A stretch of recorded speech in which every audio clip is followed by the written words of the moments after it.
Bienvenidos a Rumbo Misiológico. Esta es la octava presentación en la serie El Gran Conflicto. El tema de hoy es Luz desde el Santuario. El versículo de referencia se encuentra en Hebreos 8, 1 y 2, que en la versión Reina Valera actualizada del 2015 dice, en resumen, lo que venimos diciendo es esto. Tenemos tal sumo sacerdote que se sentó a la diestra del trono de la majestad de los cielos, ministro del lugar santísimo y del verdadero tabernáculo que levantó el Señor y no el hombre. En el versículo anterior se destaca la frase verdadero tabernáculo en comparación con la habitación o el templo que se tenía para Dios en la tierra. Primero, hay que recordar que el santuario en el cielo dirige la atención del universo al creador de la realidad y a su gobierno de amor por medio del cual él la sostiene. Es curioso ver que a pesar de que en la Biblia aparecen cientos de veces el tema del santuario, dentro del mundo cristiano no existe una gran comprensión acerca de este tópico. Y es allí donde entraría el término luz, que en la Biblia indica no solamente la presencia divina, sino también la iluminación espiritual y la verdad de la palabra de Dios. Quiero hacer una pausa para recordarles que se suscriban y compartan este material de manera que muchos otros puedan también beneficiarse. Es hora de dejar de ser solo espectadores y, como vamos a ver más adelante, hay que asumir el plan de Dios para nuestras vidas. El tema de esta serie es el gran conflicto y fue justamente en el santuario celestial donde comenzó este gran conflicto. Como dijimos hace un momento, la función era mostrar al universo el gobierno de Dios, que permite la existencia de todo cuanto existe. Pero al surgir el problema de lo que teológicamente se conoce como pecado, o sea, el dudar de Dios y apartarse de Él, entonces este mismo santuario añade otra función, la de salvar a la raza humana y vindicar el carácter de Dios. Ya de por sí el adversario, Satanás, había lanzado una serie de acusaciones terribles contra Dios, como hemos mencionado en otras ocasiones. Ahora agrega el hecho de que al salvar a la humanidad, Dios está siendo abusivo e injusto. Después de haber estado en Egipto por siglos, los hijos de Israel estaban acostumbrados a representaciones visuales de Dios. Era muy difícil para ellos el concebir la existencia de una deidad sin que hubiera algo visible. Por eso fue que Dios le dijo a Moisés que le hicieran un santuario de manera que pudiera morar entre ellos. Más tarde, ese diseño fue adaptado, pero a una escala mayor, y eso fue lo que se conoció como el Templo de Salomón. Para los israelitas, era no solo un símbolo de la presencia de Dios, sino también de su pacto con Israel, de lo cual se sentían muy orgullosos. O sea que al final convirtieron el templo en un ídolo en sí mismo, al punto que era más importante que el mismo Dios que moraba allí. Esto lo leemos en Jeremías 7:4 y Mateo 23, 16 al 22. Ignoraron que el propósito final del templo era que se convirtiera en un imán para atraer a las naciones. Eso nos dice en Isaías 56:7 y Marcos 11:17. A menudo se ve el problema del pecado, o sea, la separación de Dios, como un problema legal, cuando más bien la separación de Dios es comparable a un veneno. Separados de Él morimos. No hay vuelta de hoja.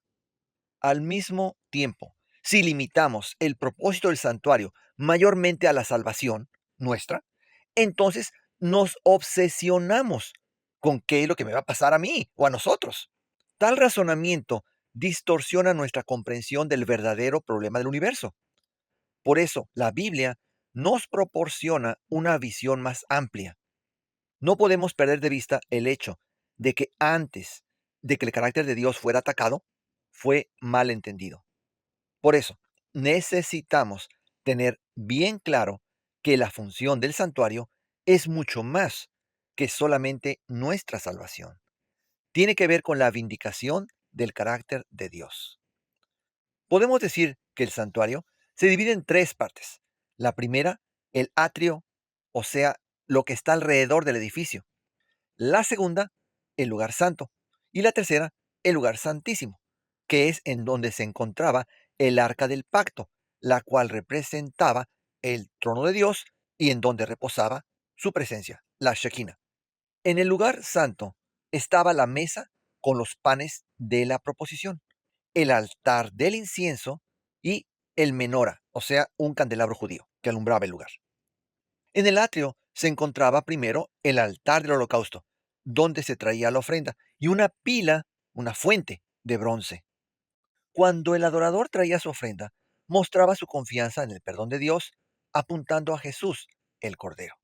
Su confianza en Dios se manifestaba en hacer lo que Dios indicaba, en este caso traer la ofrenda, la cual al final de cuentas era también un don de Dios, ya que Dios nos proporciona todo, desde el Cordero de Dios quita el pecado del mundo hasta lo que nosotros llevamos como ofrenda a Dios. Ahí mismo, en el atrio, estaba esa fuente donde se purificaban los sacerdotes antes de entrar al lugar santo.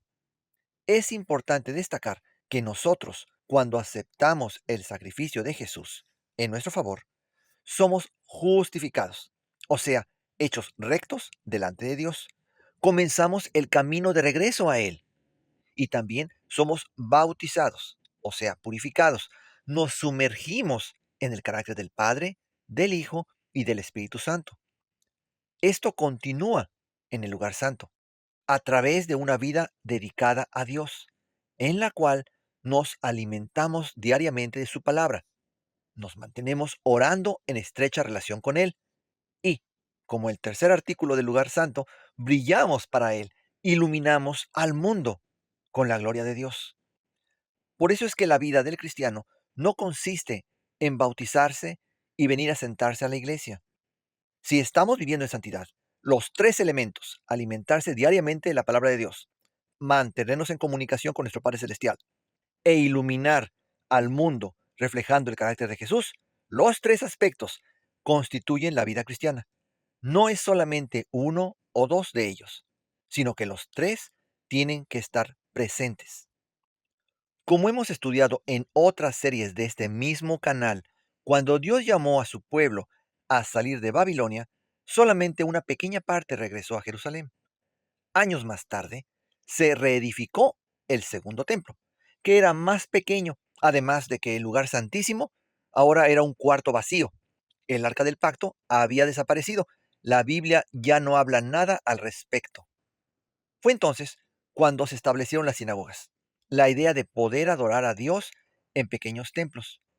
Y allí se acordó que para tener servicios se necesitaba tener por lo menos 10 personas en el lugar, lo que en hebreo se llama el minyan. Pero cuando Juan 1.14 describe cómo la gloria del unigénito del Padre, o sea Jesús, estuvo entre nosotros, él dijo que en donde nos reuniéramos dos o tres en su nombre, o sea, en su carácter, él estaría en nuestro medio. Eso está en Mateo 18:20. Seguro, Jesús es la presencia misma de Dios, alguien mayor que el templo, según leemos ahí en Mateo 12:6. Sí, tenemos un sumo sacerdote que ministra por nosotros y nosotros venimos a ser como sacerdotes en el proceso de entrenamiento. Recordemos que desde Éxodo 19:6, antes de que se decidiera hacer un santuario, Dios había manifestado su deseo de tener un pueblo de sacerdotes. También en Apocalipsis 1:6 vemos que esto es por la eternidad. Y de paso, cabe señalar que la terminología que se usa para hablar de los que sirven en el templo es la misma de Génesis 2:15, cuando Dios dice que puso al ser humano en el huerto para que lo cuidara y lo atendiera. El santuario tenía un día especial, una vez al año, llamado Yom Kippur, también conocido como Día de la Expiación, Día de la Reconciliación o día en el que los pecados eran cubiertos. Es que la palabra Kippur significa cobertura. Y por eso leemos en Daniel 7 y en Apocalipsis 14 que hay un Yom Kippur, un día del juicio celestial, un día de la resolución. Esta es la determinación del conflicto. Cada quien recibirá lo que ha escogido. Algunos, aquellos que decidieron confiar y amar a Dios, recibirán su recompensa. O aquellos que optaron por creer una mentira y como resultado aceptaron el retrato horrible de Dios que el enemigo les presentó, terminaron despreciando a Dios y de esta manera escogieron la muerte.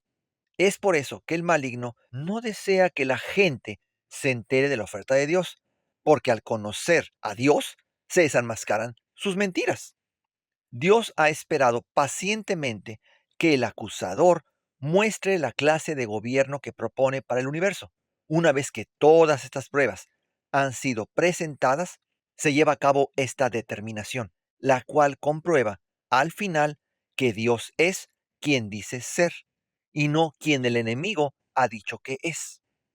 Una vez más, te recomendamos que revises todas las otras presentaciones de este canal a fin de que tengas una mejor perspectiva, no solo del gran conflicto, sino de todo lo que esta vida implica. Al final, las buenas nuevas es que Dios no es quien sus enemigos han dicho que es, al grado que Jesús en Juan 16, 26 al 27 dice que no necesitamos que Él interceda delante del Padre por nosotros, porque el Padre nos ama.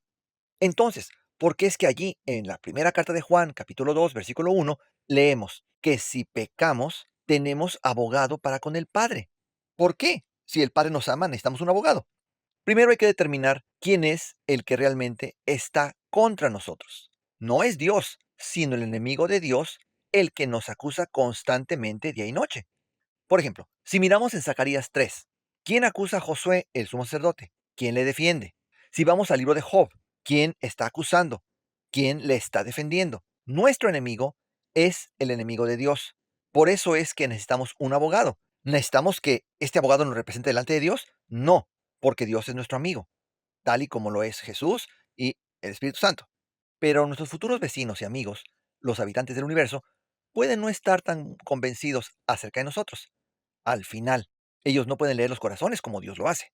Dios no les pide que acepten su lista de candidatos. Él no gobierna el universo de esa manera. Permite que Satanás les acuse y que Jesús explique. Por eso es de vital importancia que confiemos en Dios y le permitamos que transforme nuestro corazón. Si no permitimos que Jesús nos restaure su naturaleza en nosotros, entonces no puede defendernos de las acusaciones, ya que al mantenernos separados de Dios, o sea, en pecado, nos ponemos del lado del enemigo. Jesús es nuestro intercesor. Sí, esta intercesión es la restauración que nos permite estar en la misma presencia de Dios y, por supuesto, no ser consumidos por su gloria. Solo así podremos vivir eternamente felices en su presencia. Dios es la única fuente de la vida, la única fuente de felicidad verdadera. No podemos pensar que esa felicidad es solamente para nosotros. Si vemos la vida así, quiere decir que todavía estamos lejos de ser restaurados al carácter de Dios. Es por eso que extendemos la invitación una y otra vez. Necesitamos unirnos apresurando el día en el que ya no habrá más muerte, llanto, dolor y todo será felicidad eterna en la presencia de nuestro Padre Celestial.